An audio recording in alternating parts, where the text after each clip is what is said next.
3 дена по локалните избори, премиерот Заев повика на обединување и гласање за европски интеграции, напредок и подобар живот.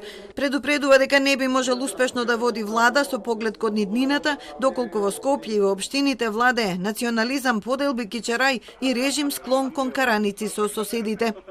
Јас и влада предводена од мене не може да продолжи ако градот Скопје и општините урбани и рурални уназадуваат назад. По сите основи.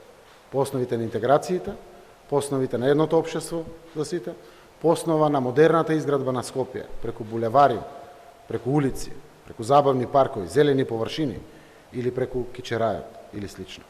Не одат едно со друго.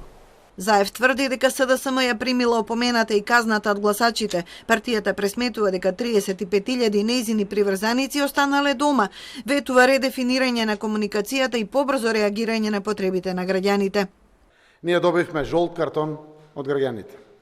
Од тоа колку ќе го послушаме нивниот глас, зависи дали тој ќе стане црвен за секој од нас и за сите нас.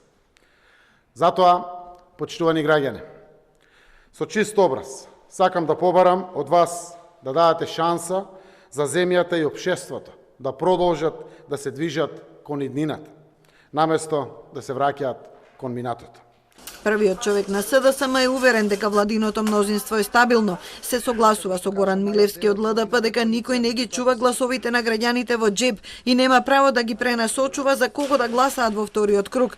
На своето членство му препорачува да гласа по сопствен избор, како во Тетово, така и во другите општини. Не стравува од ново парламентарно мнозинство, бидејќи според него Мицкоски има проблем да ја одржи опозицијата, а не пак да составува мнозинство.